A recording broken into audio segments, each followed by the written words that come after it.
Hi again. Since the last time I showed you this noise texture, the tiling noise texture, I found a few more tricks to simplify and also to improve the output. So let's start with the simplification. Right now we are using this principle, the BSDF. It has a lot of settings for, a lot of it uh, manipulates the lighting, like metallic roughness, subsurface, specular, emission, and even has bump maps. We don't need all this. It's very complex, and we want to make absolutely sure that there's no wrong settings that manipulates. So instead of this one, I'm going to use another shader. So I'm going to delete it, and then we're going to add shader, one that's called emission. We're going to route the color through here. When we do this, over under render, bake, we need to put in another bake type. It needs to be emit. If you don't do this, it's gonna ignore the emission. As for improving the render output, let's first have a look at the original. This was the one we made in the first video. As you can see, it goes from these middle gray scale. We are down here maybe 33. I saw 33. It might be slightly lower if you look for a long time. But this is middle of the range really. 133 out of 255 is really not a lot. So we want to use a bigger part of the scale. The problem is that we are using the sRGB color space. If you press N or hit this little small arrow, you will see here that the color space is sRGB. If you instead change that to non-color, we're gonna get a better result. I'm gonna choose my render target. We're gonna bake it. Takes a moment.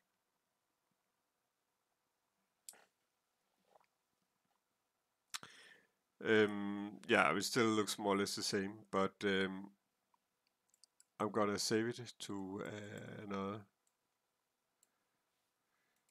We'll call this one non-color. Save as. You'll see if you put this color space back from non-color to sRGB, we get closer to what we have on the left side. So this is more like what we really want. I'm gonna put it back to non-color. So let's try and open it. This was our original, and this is our non-color version. So as you can see, the range is completely different. Here we are down at the 50s. I don't know if how far we'll go down. 57. Also the top is bigger. I'm not sure here what we can hit. 200 here. Anyway, that's a good start at least, but there's a bit more we can do, and we can put in a little thing that is going to manipulate the color and increase the range. So if I right click, add, and I go to converter, and I can put in something called a color ramp. I'll just put it in here between the noise texture and the emission.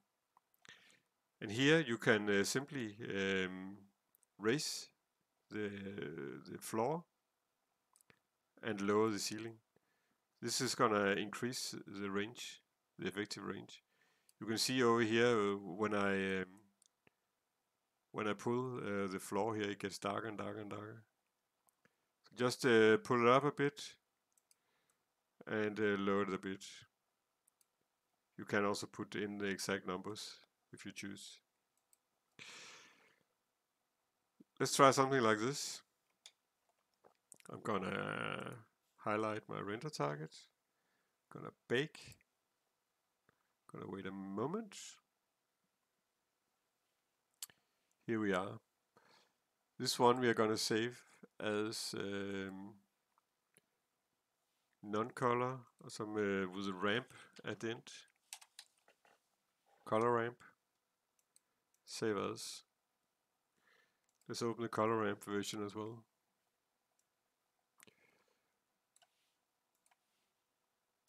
Here we have the ramp. And you can see, let's just take this area 66, 65. We're a bit further down at least. I don't know what our button is. 40. It was way higher before. We have 38. So the range is definitely better. And here we are higher again. So 200 something, 210, 12. There's one more thing we can do to increase it. You can still just raise the floor and lower the ceiling, and it's gonna get better and better. But if you need the last control, you can also just go through your program, your image editor, and then just adjust the contrast. For instance, like this. Then you're gonna get the contrast even better. It'll just spread the colors, and those that hit the ceiling, they're just gonna stay at 1, and those that hit the bottom, they're gonna stay at 0. Yeah, it's called 0 and 255. Okay, so that's a few more things you can do. But of course, in my opinion, the very best is to keep it inside Blender, and you just need to press bake and save, and then everything is done. Good. Thanks. That's it from me. Bye bye.